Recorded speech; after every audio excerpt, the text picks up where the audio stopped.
This weekend, only at Macy's, it's our lowest prices of spring. How low? Diamond rings, pendants, and earrings, only $399, originally $1,500. Ninja blenders, now $89.99. And $395 men's designer suits, only $99.99. So if you're wondering why you should shop Macy's lowest prices sale, well, the name pretty much says it all. It's our lowest prices for one weekend only. Starts tomorrow at Macy's. Savings off already reduced prices. Exclusions apply.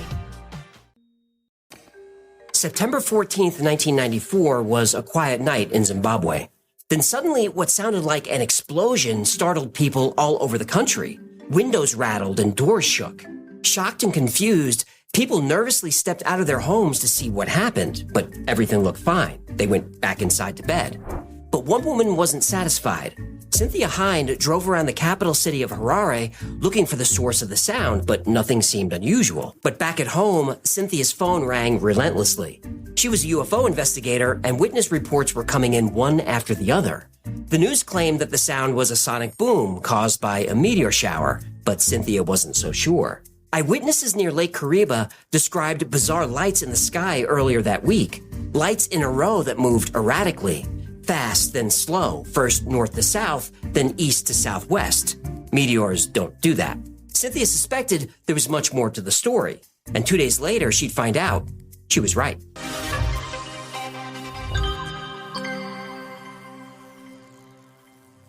The town of Rua is located about 14 miles southeast of Zimbabwe's capital, Harare. Surrounded by farmland, Rua is a small agricultural community, but not poor. The more affluent families in the area sent their children to Ariel school, a private academy for grades 1 through 7 or ages 6 through 12. Oh, wait a minute. They named the school after that redhead chick with the purple pasties? No, the Archangel Ariel. Did she wear purple pasties? He. Oh, I'm sorry. Did I use the wrong pronouns? 2023 is so annoying. September 16th was a quiet, sunny day at Ariel school, and the students were at morning recess. Some kids were kicking soccer balls, others were playing tag or hanging out under the trees. Lucy! The teachers were in a meeting, so the kids had the yard to themselves. A few minutes after 10, the children noticed a strange buzzing noise.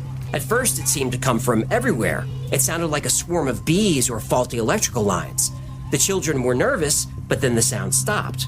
But a few minutes later, the sound was back and much louder than before.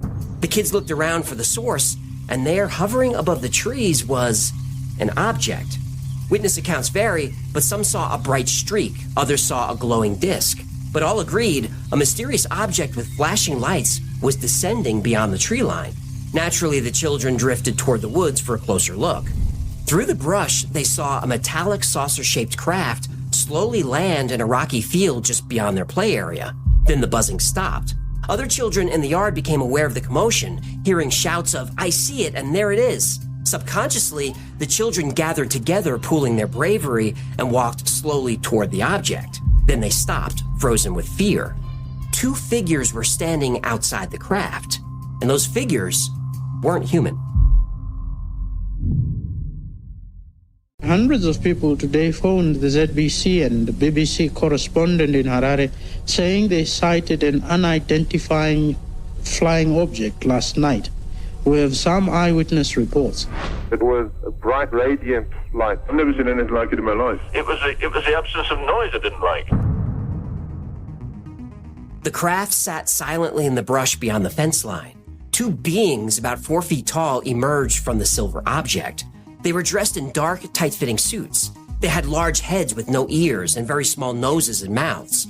Their eyes were big, almond-shaped, and completely black. The creatures were walking back and forth around their ship as if looking for damage. Alien pit crew, nice. Well, they didn't seem to notice or care much about the children until some of the younger students started screaming. Then the creatures stopped, turned, and looked right at the group of kids waiting by the fence. The younger children ran screaming back toward the school, but the older students stood there watching, staring. Salma, a 5th grader, wanted to run and protect her younger siblings, but she couldn't move. She was doing everything in her power to escape, but something about the big black eyes of the visitors kept her in place. Big head and big black eyes, and was dressed in a black bodysuit. Then, completely against her will, she felt herself take a step forward. At the same time, one of the beings took a step toward her. She she felt like this being was probing her mind, looking for something. Mind control! Something like that, yeah. Ooh, that's why I wear this hat. It protects me from government spying and alien mind control. It also happens to be tricked on nuts. Google it. 12-year-old Liesel was frozen in place. She felt the space and time around her distort as ringing in her ears grew louder and louder. Then, like frames of a movie, images flashed through her mind. Images of some kind of catastrophe on Earth. She saw people screaming and cities burning. Then an image of millions of trees burned to cinders and of the oceans boiling. Emma was standing next to Liesel, watching in silence. Instinctively, she grabbed Liesel's hand. At that moment, images crashed into her mind. She saw technology she didn't understand, but she knew it was bad. She saw smoke, bodies lying in streets. She was terrified. She willed her legs to move, to run away, but she couldn't. She didn't feel stuck, but felt like she was floating, like her feet weren't touching the ground. There was no way to run. I shouldn't go. Yeah. And yet, I want to go. Yeah. Emily, a fifth grader, felt like all the air around her was gone. She had to remind herself to breathe. She thought she might pass out. She was aware of the other children next to her, but they seemed so far away. The only sound she could hear was the blood pumping in her ears. She knew she needed to run, but there was something about those big black eyes. She couldn't look away. Salma took another step forward. Then she heard a message in her mind. No words, but she still understood. The being wanted her to come closer, so she took another step. At that moment, she sensed the beings wanted her to go with them. Now, though it seemed only like a minute or two, 15 minutes had passed. Suddenly, the school bell rang, indicating recess was over. The creatures glanced at the school, and the children snapped out of their trance. Then reality came crashing in, and the children panicked. They ran screaming back to the school. They burst into the hallway, yelling their story to anyone who would listen. The teachers came out of their meeting, and it was chaos. When the children finally calmed down, they explained what happened. The teachers ran out to the yard, but they were too late. Around 10 a.m. on September 16th during recess, 62 students from Ariel School saw one or more shiny silver craft descend into a brushy field near the playground. Sitting on the spaceship. How do you know it was a spaceship? Wasn't it a helicopter or something like that? Well, it looked like it was like a disc, like a round. And whereabouts was it? Over in the trees over there, between the third pole. And did you girls see that as well? Several students said the craft was surrounded by smaller objects zipping around the sky. These objects had flashing colored lights. They were moving slowly and would disappear, then reappear somewhere else. It seemed like the objects and the beings were guarding the saucer or maybe trying to fix some kind of malfunction. We asked them to draw pictures of what they saw on Friday, and after looking at those, I definitely feel that they did see something. What did you think it was? I don't know. I just thought it was some kind of alien from a different planet. Well, I was playing in the playground, and then we saw something silver, and then we quickly ran to the logs, and we saw a silver thing, and we saw a man standing next to it. Immediately after the incident, the headmaster of the school, Colin Mackey, told the children to draw what they saw and write down everything they could about what happened. This would prove very helpful in future investigations. Reports varied, but all shared core similarities. A number of beings emerged from the craft. The beings were humanoid with large heads, small mouths, and large, dark, oval eyes wearing tight black suits. Some of the children said there was a being walking or running around the top of the craft. Others said it was moving around on the ground. But the way the beings moved was strange. We saw this black figure running in slow motion. The strange thing was it seemed to be in very slow motion. The way the beings moved spooked some of the younger children, and they began to cry and scream. This drew even more attention from the other students nearby. It also drew the attention of the beings. Then the children noticed the being in front of the craft was looking back. And even though its mouth didn't move, the children heard it in their minds. How did those thoughts come to you? Did they come to you from the craft or from... From the man. The man. And did the man say those things to you? How did he get that across to you? Well, he never said anything. It's just that the face is the eyes. How did that get communicated to you? I don't know. But somehow it did, is that Yeah, it came through my head. The adults at Ariel's school didn't know if the children had seen a UFO and aliens, but they believe they saw something. I agree that it could be something that we are not common with. The event happened on a Friday, and over the weekend, some parents were searching the field behind the school looking for physical evidence. They did find some flattened brush, but that could have been caused by anything. When Colin Mackey got to work on Monday morning, his desk was covered with letters and messages from parents, demanding to know what terrified their children. If we're going to keep discussing this, the parent is going to be knocking on my door every single day. Some students were so traumatized, they wouldn't return to school for a few days. A couple of students wouldn't return at all. Colin Mackey knew that he had to get to the bottom of whatever this was. He had to make sense of it to solve it. But to do that, he would need help. There were roughly 100 kids in the playground, broad daylight, Ariel School, Rua, Zimbabwe, 1994, and they got within some of them within arm's length of these beings. But those kids, the way they were talking about it and the way they were drawing it, you're like, wow, it really does seem like something happened to them. I get goosebumps still to this day after spending over 6 years investigating this case. It just gives me the goosebumps when I see that because you know those kids aren't lying.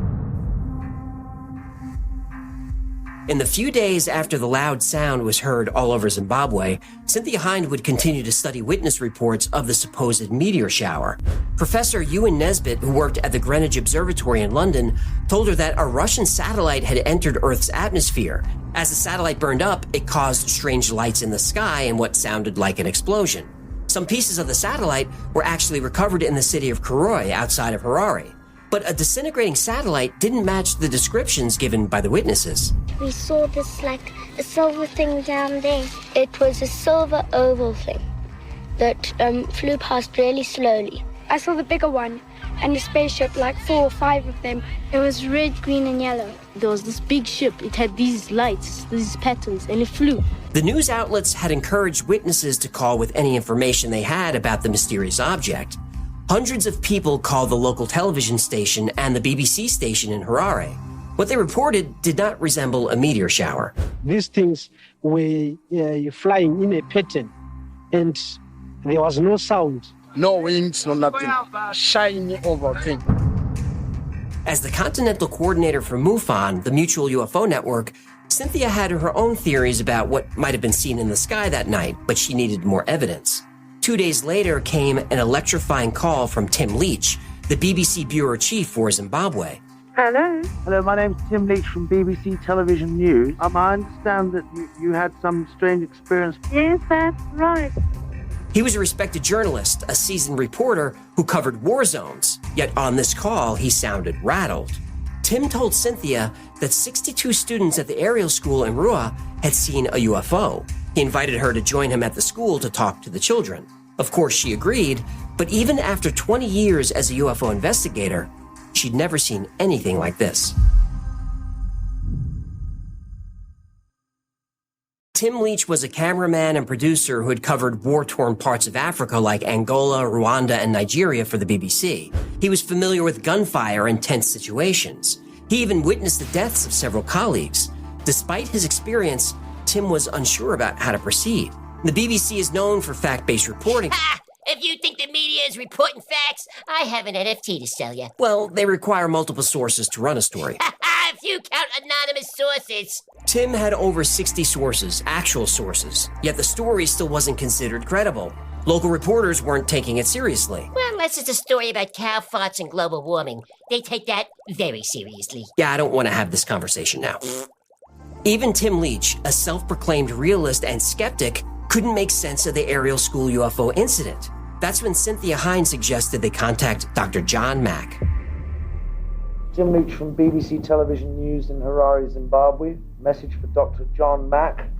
This concerns a UFO sighting over a school where it hovered, landed, a black man got out, but of course we're having difficulty being taken seriously in spite of being the BBC. Please call me as soon as you can. Thank you. Dr. Mack was a psychiatrist who specialized in child psychology. In the early 90s, he conducted a 10-year psychological study on individuals who claimed to have experienced encounters with aliens. These encounters often recurred and even involved abductions. Dr. Mack believed that society, especially academics, shouldn't dismiss these reports as mere mental or cognitive issues. Again, the whole thing has made me re-examine all of these notions of happen, didn't happen. For them, it is completely real, and it is not the product of mental illness. Now, whether it happened altogether in this reality, I don't know. But it shows up in their world. They're seen to be missing by witnesses at the time, so something is occurring that is entering our world. So Dr. Mack came to Zimbabwe and began speaking to the school staff to gather information about the incident and what the children might have experienced. Although the teachers didn't witness the event firsthand, most of them, including the headmaster Colin Mackey, believe the children had seen and experienced something. How many of them reported seeing the craft? Something in the region of about 60. Yeah. More of them could have seen it, and they're just too embarrassed to talk about it. The teachers felt that it was unlikely for 62 students to come up with such nuanced and similar stories together. Cynthia Hind had also noted that if all these kids had told the exact same story, it would suggest that they had conspired and fabricated it. While she acknowledges that some students may have added or embellished details, she believed that the core of what each child claimed to have seen remained the same, and that what they saw was very creepy. What was scary about it? Well, that's scary because I've never seen such a person like that before. They had short legs and quite a long top. With a big head and eyes that are bigger than ours. And it had big eyes. That's all I saw about it, big eyes. The figure on the ground approached them and stopped just a few feet away. The children said it stared intently at them, at all of them. And this was unsettling to some kids and downright scary to others. I was just getting very scared. What were you scared would happen? And I thought the aliens would attack me. Would attack you and do what? Hurt you? Yes. And Dr. Mack interviewed some students who were visibly upset when recalling the encounter. It looked evil because it was just staring at me. As if to do what? I know this is hard. I know it's hard. It's hard to put into words what you felt, I'm sure. You know, there's something more going on here than what met the eye. The children also felt the being was trying to send them a specific message, and even put images into their minds. Fungi, what do you imagine is his reason for visiting Earth? I think it's about something that's going to happen. Something that's going to happen? Yes. Like what? There's pollution or something. Pollution? Yes. They want people to know that we're actually making harm on this world and we mustn't get too technologized. It was like in the world, all the trees will just go down and there will be no air and people will be dying. Dr. Mack found it interesting that the message sent to the children didn't offer any solutions, only a warning. There was no suggestion as to how to address pollution. What, did Greta Thunberg go to this school? She wasn't even born yet. How dare you! Dr. Mack felt this lack of agenda made the children's stories about the encounter more sincere. One girl tried to explain what the being was telling her about humans' impact on the planet. I think that in space there's no love, and down here there is. There is love? Yes.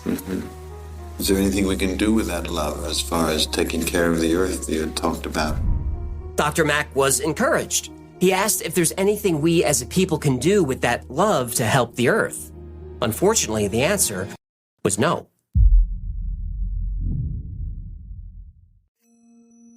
In the days and weeks following the encounter, Ariel's school became inundated with UFO fever. The media swarmed, locals speculated, but authorities clung to conventional explanations. The official story was a meteor shower from 2 nights before seeded mass hysteria. A few students concocted an elaborate imaginary tale that caught on with the rest of the school. Parents were divided. Some refused to believe their children, but others took the story more seriously. Many locals chalked it up to mischievous spirits, like the Shona Tukuloshe, a dwarf from Zulu mythology with a large head and pointed ears. Holy men suggested ancient shrines nearby had drawn the craft. They claimed that mysterious events had been happening in the area for years. Either way, most residents believed something supernatural had occurred. Whether it was aliens or not, the teachers and investigators believed the children had some kind of experience. And similar reports were made before and after the school sighting. What the hell is that? 2 days before the aerial encounter, 100 students at the Pier House School, only 25 miles away, saw a flying object flying very low to the ground as if it was going to land. At the same time, the school and bus radio systems stopped working. That same day, during daylight, a mother and her young child said they saw a UFO in the area, and a truck driver reported seeing strange beings on the roadside that night when he was driving. But the story of the Ariel School UFO incident isn't perfect. Many students agreed on some details, but the stories had a lot of variations and contradictions. Some students saw the beings, but not the craft. Some described the object in detail, but don't remember any beings or entities of any kind. Some students playing in the yard at the very same time saw nothing at all. The students that did see the object couldn't decide if it was one or more. Most students thought the object was a ship or a craft, but they couldn't agree on how it looked. Some kids drew windows and doors. Other children saw lights and landing gear. 2 boys said the ship wasn't silver, it was black with green stripes. One child said it was red. At least 2 students heard a loud noise in the sky. Some said it was a buzzing sound like bees. Another said it sounded like a flute. As for the beings or pilots or aliens or whoever they were, some students said they had long black hair, while others saw no hair at all. Some kids said the beings were fat, some said they were thin. One student said the being looked like a shadow, and there was no agreement on how many there were. And Dr. Mack's participation in the case is also problematic. He didn't arrive at the school until months after the event. Meanwhile, the students had spoken to lots of people, been interviewed by the media, and drew countless pictures of what they saw. And that's plenty of time for the story to evolve. And when Dr. Mack finally arrived, he interviewed the children in small and large groups, where they would just agree with each other's stories. And Dr. Mack had a reputation for asking very leading questions. He did the same thing when he spoke to the children in Brazil who said they saw an alien in the town of Varginha. Vagina.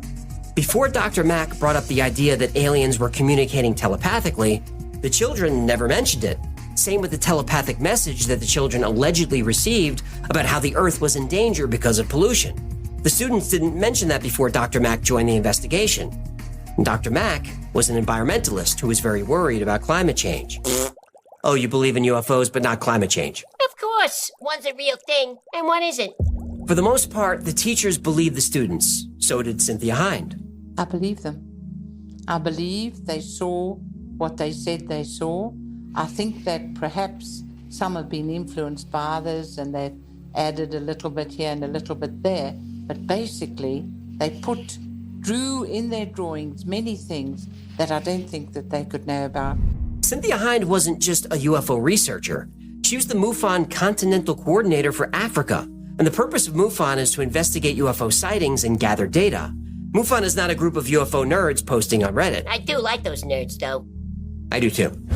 MUFON tries to discredit as many stories as they can so that what's left is truly unidentified. They use the scientific method. They observe, collect evidence, and formulate hypotheses.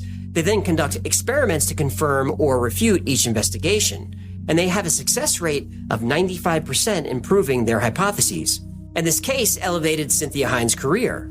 But Dr. Mack, on the other hand, saw his career suffer. He wasn't just a child psychiatrist who dabbled in UFO research.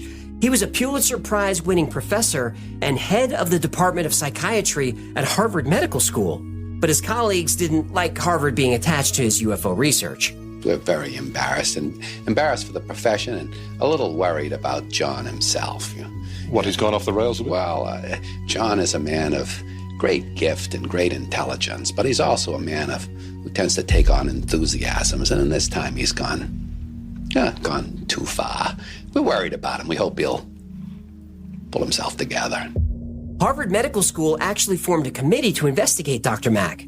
This marked the first time in the school's history that a tenured professor and department head was investigated without evidence of misconduct. After the investigation, which lasted for 14 months, the dean of Harvard issued a statement that Dr. Mack was allowed to study whatever he wanted. The most fundamental right that any academic has is the right to be wrong. But the statement was not very positive, and Dr. Mack's reputation never recovered. He continued to investigate UFO encounters and alien abductions for another 10 years, but in 2004, he was in London to give a lecture. On September 27th, Dr. Mack was walking home from dinner with friends when he was struck and killed by a drunk driver. Now, his death was a tragedy, but there are people who believed it was more sinister than that. Dr. John Mack was, at the time, one of the most famous people researching alien abductions. He appeared on mainstream television shows like Larry King Live and Oprah, and some believe his high visibility put his life in danger. Now, there is no evidence to support foul play, but it is interesting that on the day John Mack was killed in England, 3 other John Macks were also killed in England, and Dr. Mack's family declined to press charges. Men in Black got him. That is the suspicion.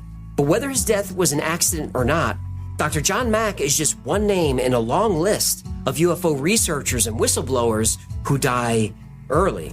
Now, those deaths could all be coincidences, but you know how I feel about those.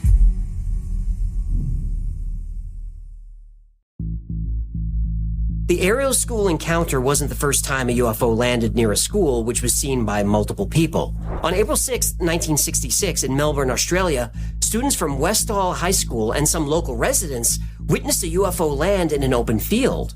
People described the object as silver and saucer-shaped and about twice the size of a car. After about 20 minutes, 5 aircraft, probably military, flew over the area. The object then lifted off and disappeared. Authorities tried to cover it up, but the craft was seen by over 200 people who all told very consistent stories. A teacher who claimed to see UFOs hovering over a Melbourne school says military officials threatened to have him fired if he ever spoke about the incident. They were threatening him? Oh, absolutely. I was threatened. And if he spoke up? Clearly you were drunk on duty, and that will have to be reported to the education department, and of course you'll lose your job. The government had said it was just a weather balloon. Where have I heard this one before? But representatives from the military and government interrogated witnesses, and took soil samples from where the object landed. That doesn't sound like something you do when a weather balloon crashes. The following year at Crestview Elementary School in Miami, students and teachers heard a strange whistling sound overhead. Looking up, they saw 4 saucer-shaped objects gliding in diamond formation. The craft disappeared for 20 minutes, then returned, changing their direction. The sound they made was so loud, it drowned out the shouts of the teachers. Students ran back inside, terrified.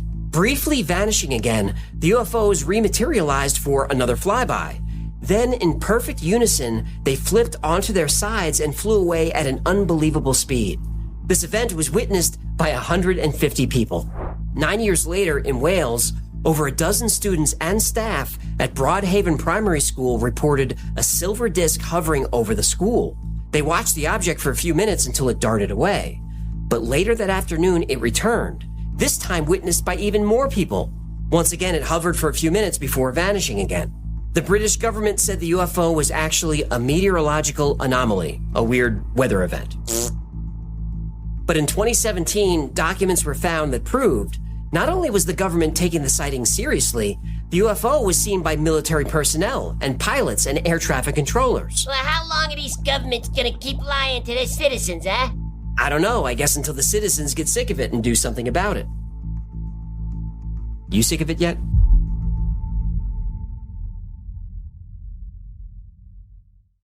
Thank you so much for hanging out with me. My name is AJ, that's Hecklefish. Let's crack-a-lackin'. This has been the Y-Files. If you had fun or learned anything, do him a favor and subscribe, like, comment, share. I know I'm a broken record, but that stuff really helps the channel. And if you'd like to join a great community of people that think just like us, check out the Y-Files Discord. There's thousands of people on there, it's a lot of fun, and it's free to join. Now, special thanks to our patrons who made this episode possible. You guys make every episode possible. I couldn't do this without you. I can't thank you enough.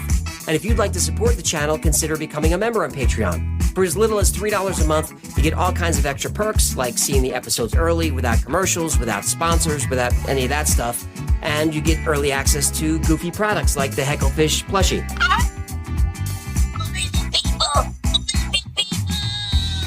Speaking of, another great way to support the channel is buy something from the Y-Files store. Make your friends jealous with one of these talking Hecklefish plushy stuffed fish style toys. That's gonna do it. Until next time, be safe, be kind, and know that you are appreciated.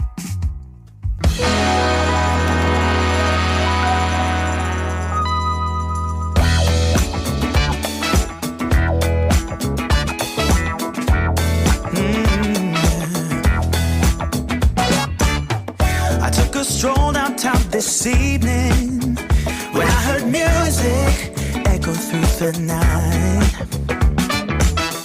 The same old songs that I heard the night before. So I started running so I wouldn't be too loud. I didn't think that I would ever see your face again.